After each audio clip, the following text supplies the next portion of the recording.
Hello all my dear students.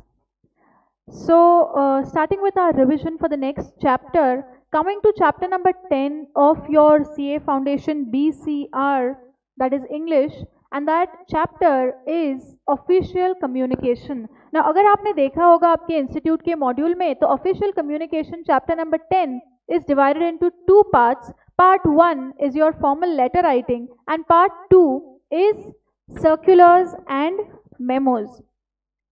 So coming to official communication, circulars and memos, what do we mean by a circular? So try to recollect with me जो भी आपने पढ़ा होगा, that a circular is nothing but it is usually written by a company to deliver messages, notices, new policies, new rules, etc. to people who are working within an organization, right? So sometimes ये जो circular letter है, it can be written to an external party also. Okay, for example, circular is nothing but something like a notice which is given to people who are working within an organization. Okay, instead of holding a formal meeting, एक formal meeting hold करो या सबको mail भेजो, इससे अच्छा एक circular company के notice board पे छाप दो and people will get to know about it automatically, right? Word of mouth से भी स्प्रेड होता है. सो बेटर वे एक सर्कुलर लिख के नोटिस बोर्ड पे छाप दो. So that is called as a circular, right? So circular is something they are saying that it is written to people within an organization, ये तो है ही, but it is also addressed to external parties which can be a person or an organization. That is, people who are working outside or people who are not a part of your organization, उनको भी कभी कभी हम circulars लिखते हैं. But what is the main intention behind writing a circular? So the main intention behind writing a circular is that you should make sure that आपका जो message है it reaches all your recipients. इसके लिए तो हम circular publish कर रहे हैं, right? अदरवाइज तो हम मेल भेज देते हैं सब लोगों को. ओके, बट सर्कुलर अगर आप लिख रहे हो तो it will be your duty, your responsibility to make sure that your circular, your message, your letter reaches all the recipients. For example, हम सर्कुलर कब लिखते हैं? तो हम सर्कुलर लिखते हैं say if you want to invite an entire department for a meeting. Okay, say if I want to tell all my employees in my department saying that coming Sunday I have a meeting in my office, तो coming Sunday एक important topic पे meeting है जो कि आप सब लोगों को attend करना है. Now individually मैं सबको mail भेजते बैठूँ and those people will then reply to me कि ma'am I am sorry I won't be able to come, okay I have my personal commitments, मैं आऊँगा नहीं आऊँगा. इससे अच्छा है एक circular लिख के छोड़ दो, right? So that is an example. One more example is, say for example I want to update the dress policy for the whole office. Okay, I want to say कि आज से ऑफिस में everyone is going to wear formals and come. Okay, casuals कब पहन सकते हैं? से only on Fridays you can wear casuals. So अगर ऐसा कुछ updation about dress policy करना है तो ऐसे चीज़ों के बारे में मैं अगर circulars लिखती हूँ तो वो ज़्यादा बेहतर होगा, ऐसा माना जाता है. Now, what is the format in which I write my circular? तो देखो circular जो है वो लिखा जाता है एक format में. बेहतर है अगर हम दिमाग में रखते हैं that is there is one particular format for writing a circular. And how can that format be?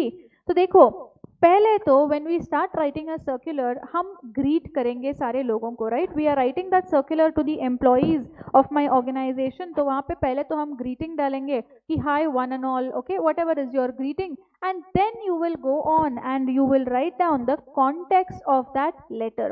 तो पहले ही पैराग्राफ में आपको ये लिखना है कि कॉन्टेक्स्ट क्या है. ओके, जैसे लेटर राइटिंग में हम सब्जेक्ट लिखते हैं. ओके, ना ये तो सर्कुलर है, सर्कुलर में तो हम सब्जेक्ट नहीं लिखेंगे, but you have to make sure कि first paragraph you have to write down what this circular is about. तो ये आपको फर्स्ट पैराग्राफ में ही लिखना होगा. Next we come to the body paragraph, the main body. तो मेन बॉडी में आप क्या लिखोगे? मेन बॉडी में जिस चीज के लिए आप सर्कुलर लिखना चाहते हो, for example if you are updating about the dress policy, तो फर्स्ट पैराग्राफ में आप लिखोगे कि this is to inform all the employees of the organisation to update them about the dress policy from this coming month.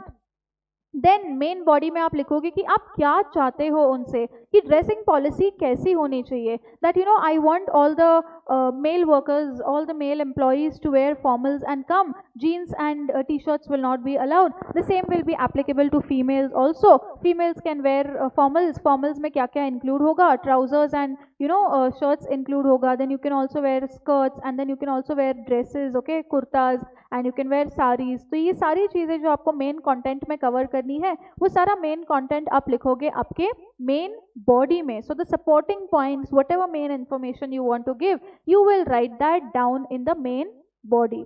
And then lastly you will write down a concluding paragraph. Concluding paragraph में आप क्या बोलोगे? You are going to restate the main point. जो main point आपने बताया था first paragraph में, वही आप point restate करने वाले हो in the last paragraph, and you are going to thank the readers. Okay तो सर्कुलर लिखने का एक बेनिफिट भी होता है. फॉर एग्जाम्पल अगर हम एक circular instead of sending a mail to all the employees, पता नहीं वो एम्प्लॉय मेल पढ़ेगा, कब रिप्लाई करेगा, इससे अच्छा ये है कि आज if I want to announce something about the dress policy, तो मैं एक सर्कुलर बना के मेरे ऑफिस के, मेरे कंपनी के नोटिस बोर्ड पे लगा देती हूँ. Okay so what happens is when my employees go for a break and they come back after break, तो सबकी नज़र पड़ती है उस पर्टिकुलर नोटिस के ऊपर, उस पर्टिकुलर सर्कुलर के ऊपर, एंड वर्ड ऑफ माउथ से, यानी कि after the break, after the lunch timings and all, employees एक दूसरों के साथ बातें जब करते हैं तब दे विल नो कि यार हाँ आज नोटिस बोर्ड पे एक सर्कुलर लगा है. सो that is the significance of a circular. एक एग्जाम्पल दिया है मैंने आपको सर्कुलर का. ओके ये एग्जाम्पल जो है, okay, I have picked up this particular thing from the ICAI site. ICAI बहुत बार सर्कुलर्स वगैरह पब्लिश करती है अपने वेबसाइट्स पे. ओके तो सर्कुलर क्यों पब्लिश करती है? Now you being CA students, okay अगर ICAI you always have to keep track of the ICAI का ऑफिशियल वेबसाइट, पता नहीं कब क्या सर्कुलर आ जाए, and specially now because of this कोविड-19 सिचुएशन. ओके एग्जाम्स का बहुत ज़्यादा कुछ उनका इशूज चल रहा था, whether to postpone the exams, whether to conduct it or not, okay, whether to cancel it. So that is why all CA students were very aware about what circulars were published by the institute on the website. तो ये उसी के बारे में एक circular institute ने publish किया था. तो this is just for the purpose of format that I have given you. तो देखो ICAI के पेज पे एक सर्कुलर आपको दिखाई देगा. राइट हैंड साइड में they have given the date of the circular. Now date लिखना जरूरी है. Why? Because in a company if you are working in a company, तो वहाँ पे बहुत सारे सर्कुलर्स हम इशू करते हैं. तो इन ऑर्डर टू नो कि ये सर्कुलर कब का है, यहाँ पे डेट लिखना जरूरी है. जैसे कि हम देख सकते हैं राइट हैंड साइड पे इंस्टीट्यूट ने ये सर्कुलर पब्लिश किया था 12 मार्च को. ओके 18 मार्च से लॉकडाउन स्टार्ट हुआ है, अराउंड 12 मार्च को इंस्टीट्यूट ने ये सर्कुलर पब्लिश किया है. और लेफ्ट हैंड साइड में उसका रेफरेंस नंबर दिया है. रेफरेंस नंबर इंस्टीट्यूट अगेन इसके लिए देती है बिकॉज एवरी सेकेंड डे वो लोग इंस्टीट्यूट सर्कुलर्स पब्लिश करते रहते हैं. तो इन ऑर्डर टू नो कि ये सर्कुलर कब पब्लिश किया है, कौन से नंबर का सर्कुलर है, इसके लिए वो रेफरेंस नंबर देती है. But this is not required to be given by us in the exams if they ask us a question on circular. तो देखो यहाँ पे इंस्टीट्यूट ने अराउंड 2 to 4 पैराग्राफ्स में अपने सर्कुलर में लिखा है whatever they want to convey. Okay तो फर्स्ट पैराग्राफ में इंस्टीट्यूट क्या लिखती है? They are saying that this has reference to the advisory regional council and branches issued on 11th of March 2020. What is this circular regarding? It is regarding avoiding large gathering as precautionary measure to prevent any spread of COVID-19. Okay तो ये तब की बात है जब public gatherings ban नहीं हुआ था. Okay once the lockdown started, public gatherings, शादी एंड ऑल दीज थिंग्स ये तो कैंसिल हो ही गए. बट यहाँ पे इंस्टीट्यूट ने ये सर्कुलर पब्लिश किया था कि अगर कोई पब्लिक गैदरिंग किसी भी स्टेट में, किसी भी सिटी में ICAI का कोई भी ब्रांच कर रहा है तो ये पब्लिक गैदरिंग हम लोगों को अवॉइड करना है. And then they second third paragraph में दे हैव एक्सप्लेन कि ऐसा क्यों करना है and all these things. And last paragraph देखो, जैसे कि मैंने आपको यहाँ पे बताया है, सबसे पहले फर्स्ट पैराग्राफ में कॉन्टेक्स्ट आएगा. तो यहाँ पे फर्स्ट पैराग्राफ में the institute has given you the context avoiding large gatherings. Then second and third paragraph main body में आपका जो मेन इन्फॉर्मेशन है वो आएगा. And the last paragraph you are going to restate the main point and thank the reader. तो देखो यहाँ पे इंस्टीट्यूट का जो सर्कुलर है, यहाँ पे you are requested to kindly ensure compliance to the above directions of the council. तो यहाँ पे उन्होंने क्या किया है? nothing but they are sort of restating their main point. So this was an example of a circular. So I hope you know what circular is. Okay, moving on to the next part of this particular chapter, official communication, that is a memo. Okay तो यहाँ पे हमको ये पढ़ना होगा कि एक memo क्या होता है, how is a memo different from a circular. Okay, अगर हम कंपनी में या अगर हम ऑर्गेनाइजेशन में चाहे तो एक सर्कुलर इशू कर सकते हैं, नहीं तो एक मेमो भी इशू कर सकते हैं. But what do you mean by a memo, सबसे पहले ये देख लेते हैं. Now the word memo has been derived from the word memorandum, and memorandum का मतलब होता है a reminder, किसी को कुछ याद दिलाना is called as a memo. Now, it is frequently used to inform people within the organization about policies, procedures, etc. तो अगर हमारे ऑर्गेनाइजेशन में हमने कोई पॉलिसी अपडेट किया है, कोई प्रोसीजर अपडेट किया है, उसके बारे में अगर हमको कन्वे करना है हमारे एम्प्लॉयज़ से, तो हम मेमो यूज़ करते हैं. तो देखना, memo is use to inform the people within the organisation. जबकि हमने सर्कुलर पढ़ा था तो हमने ये देखा था कि it is use for informing people within the organization as well as out of the organization. तो देखो, a memo is usually sent as an email. अच्छा, मेमो तो हम बना लेंगे, बट मेमो को हम डिलीवर कैसे करेंगे हमारे एम्प्लॉयज को या हमारे रेसिपिएंट्स को? तो usually it has to be written by an email, and it can replace the need to have an entire meeting about a small subject which could be explained over a memo. तो एक बहुत सा छोटा सा subject है, okay, and instead of calling for a meeting, सारे employees को बुलाओ मीटिंग के लिए and I have to waste 2 to 3 hours on that meeting, तो इससे अच्छा अगर एक छोटा सा टॉपिक है तो मैं एक मेमो लिख के मेरे एम्प्लॉयज़ को या जो भी रेसिपिएंट्स है उनको मैं ईमेल के द्वारा भेज सकती हूँ and the matter is closed, right. तो देखो यहाँ पे I have put up a format for a memorandum. तो मेमोरेंडम का फॉर्मेट कैसे होना चाहिए? सो फर्स्ट वी हैव, सबसे ऊपर हमने लिखा है मेमोरेंडम और उसके नीचे हमने लिखा है टू. ओके, सो टू जिसको भी आप एड्रेस करना चाहते हो ये मेमोरेंडम, वहाँ पे उसका नाम आएगा.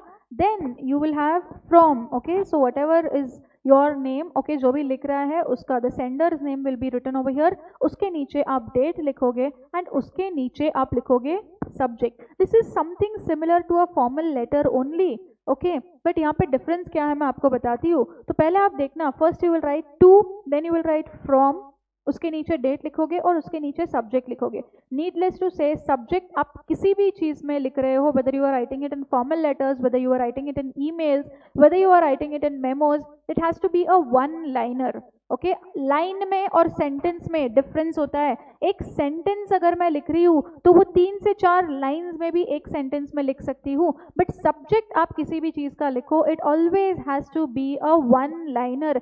एक लाइन में मिनिमम, बेयर मिनिमम वर्ड्स में आपको लिखना है आपका subject and then you will write down the body of the memo containing the details. तो यहाँ पे जो भी आपका बॉडी है मेमो का, जो भी आपका मेन कंटेंट है, यहाँ पे आप मेमोरेंडम में उसको लिखोगे. नाउ एग्जाम्पल क्या है, मैं मेमो कब लिख सकती हूँ? I told you it has to be written within an organization, right? So examples, for example है, an IT guy is sending reminder that all the password needs to be updated every 60 days. For example एक IT company है और वहाँ पे एक IT company का जो manager बैठा है वो सारे एम्प्लॉयज़ को एक मेमो के through he sending a message saying that आपकी जो भी पासवर्ड्स है वो 60 डेज में आपको क्या करना है, अपडेट करना है. इसके लिए there is no need to hold a meeting for this. मैं एक स्ट्रेट अवे मेमो लिख सकती हूँ and I can send it through email. Next, a CEO explaining a new bonus policy. For example, मेरे कंपनी में अगर मुझे new bonus policy implement करना है, so for implementing a new bonus policy, instead of calling a meeting of all the employees and explaining things to them, मुझे उनको बस ये बोलना है कि इस पर्टिकुलर फाइनेंशियल ईयर से मेरा जो बोनस होगा that is going to be 10% of your salary or 5% of your salary. Okay, so whatever it is, तो मैं उनको मेमो के थ्रू लिख सकती हूँ, वो ज़्यादा ईजी हो जाएगा. Another example is a vice president telling their division that they are following behind for the year and they need to meet certain numbers. तो अगर मुझे किसी मैनेजर को अपने एम्प्लॉयज़ को ये कम्युनिकेट करना है that you are lagging behind in your work and you need to meet certain targets, तो इसके लिए भी एक मेमो लिखना ज़्यादा उचित होगा. Okay, now how can you make your memo a great one. Okay, एक मेमो अच्छा होना चाहिए obviously, and especially when you are writing it in your exams, ICAI ये देखने वाली है कि आप किस तरह से आपके मेमो को और ज़्यादा बेहतर बना सकते हो. So some tips and some suggestions for that I have. Okay, तो पहला बात, you have to remind the reader of what action has to be taken in the very first section. तो पहला ही लाइन जो आप लिखोगे, you have to write down. देखो memo मतलब एक रिमाइंडर होता है, तो पहले ही लाइन में आप एक रिमाइंडर लिखोगे कि what action has to be taken. तो जो भी action has to be taken, okay, उसके बारे में आप पहला लाइन लिखोगे. Okay, next you have to make sure कि मेमो जो आप लिखते हो वहाँ पे आपका जो मेन मैसेज है that has to be super short, that has to be very crisp, that has to be to the point. आपको मेमो टू द पॉइंट लिखना है. And last you have to write a reminder of what action has to be taken. Okay, तो पहले आप एक reminder लिख देते हो, उसके बाद you have to make sure कि जो भी आपका मैसेज है वो बहुत शॉर्ट, बहुत क्रिस्प, बहुत ब्रीफ हो, and then you will write a reminder of what action has to be taken. Now before sending a memo you have to go through certain guidelines. So here is a list of quick guidelines that I have given. First one, you have to make sure that the action you are requesting for is worthy of an entire memo. Okay, क्योंकि आप एक memo लिख रहे हो, आपको ये देखना है that आप जिस चीज के लिए मेमो लिख रहे हो क्या वो मेमो लिखने के लायक है भी या नहीं. Yes, then give one sentence explanation of the memo in the header. Okay, जो header है, जो subject है, वो one sentence क्या मैं तो बोलती हूँ one line में होना चाहिए. आप one sentence, I told you one sentence can go into 3 to 4 lines also. ऐसा नहीं होना चाहिए कि मेमो छोटा है बट आपका टाइटल, आपका सब्जेक्ट ही बड़ा है, right? So make sure it is a one liner. Okay, then you have to get to the point straight away. Don't beat around the bush. यहाँ वहाँ की बातें नहीं करना है, स्ट्रेट अवे पॉइंट पे आना है. जो भी आपको कन्वे करना है कम से कम लाइंस में, कम से कम वर्ड्स में आपको उसको कन्वे करना है. That is the speciality of a memo you can say. And the last part of the memo should say exactly what action you want people to take. तो लास्ट पार्ट में what action are you demanding, okay, ये यहाँ पे आप last part में mention करोगे.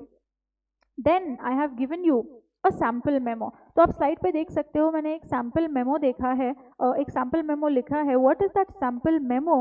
It talks about appraisal of cashiers dismissal. सबसे पहले ये एक इंटर ऑफिस मेमो है, यानी कि within the same office ये मेमो लिखा गया है. That is what memo is written, right? Inter office ही लिखा जाता है, विद इन द ऑर्गेनाइजेशन ही एक मेमो लिखा जाता है. तो सबसे ऊपर हमने हमारा एड्रेस लिखा है, ओके, और उसके नीचे हमने एक इंटर ऑफिस मेमो ऐसा टाइटल दिया है. Then you have written date to all the branch managers. कौन लिख रहा है? The general manager. So general manager of this Samriddhi Bank is writing this memo to all the managers regarding what? Subject क्या है? Appraisal of cashier's dismissal. Appraisal का मतलब है assessment. Appraisal at work. Whenever I say that appraisal at work हो रहा है, इसका मतलब आपका वर्क जो है उसका इवेल्युएशन हो रहा है, ओके, उसका असेसमेंट हो रहा है. यानी कि somebody is analyzing your performance at your workplace, that is called as appraisal. Okay, तो यहाँ पे किस चीज का अप्रेजल हो रहा है? Cashiers dismissal. तो बैंक का जो कैशियर है, ओके, उसको डिसमिस किया गया है और उसके बारे में ये मेमो है. तो ये जनरल मैनेजर उसके सारे ब्रांच मैनेजर्स को ये मेमो लिख रहा है, saying that this is to inform you that Mr. XYZ, the cashier of Samriddhi Bank, Vilasnagar branch, has been suspended on charge of misappropriation of funds. Misappropriation of funds means misappropriation of funds, इसका मतलब होता है funds की हेरा फेरी. So this particular cashier has been suspended on account of misappropriation of funds. So this particular general manager has requested all the other branch managers to look into the matter, right? So the bank authorities, they are saying that अगर आप इनके साथ कोई transaction करते हो, so the bank authorities will not be responsible for any mishap. So whatever transactions you want to do with this particular manager, okay, do it at your will. Okay, so now ending this particular revision, एक बार देख लेते हैं हमने जो circulars और memos पढ़ा है, what is the difference between a circular and a memo. Okay तो जैसे कि मैंने कहा है सर्कुलर जो है it is written for large audiences. Okay imagine करो अगर मैं सर्कुलर नोटिस बोर्ड पे लगा रही हूँ तो वहाँ पे large audience is going to come and they are going to read that. जो भी सारे एम्प्लॉयज़ है they are going to come and they are going to read that on the notice board. Whereas official memo का ऐसा नहीं होता है. Official memo जो होता है that is meant for a selected audience. जैसे कि हमारे एग्जाम्पल में general manager had send that official memo only to the branch respective branch managers. Then circular जो है it serves as a medium for general announcement. अगर generally कोई भी चीज़ अनाउंस करनी है, for example I want to update about the dressing policy in my particular office, तो यहाँ पे मैं एक सर्कुलर लिखती हूँ. वेर एज मेमो जो है it is written only for a limited subject matter. Okay हर चीज़ के लिए मैं एक मेमो नहीं लिख सकती हूँ. Okay so that is why I said you have to make sure whether the thing that you are writing a memo about is worthy enough of writing a memo. And the last difference is that circular जो है it may approach different audience concerning the subject matter. That is basically circulars can be written within the organization and also to people outside the organization. But अगर मैं memo की बात करती हूँ तो memo is only written to people. It is only addressed to people within your organization. So this is the basic difference between a circular and a memo. So I hope you have understood this well. So if you have any doubts you can put it down in the comment section. So I urge you all to practice certain circulars and memos before you go in for your main exams. So thank you so much for your patient hearing.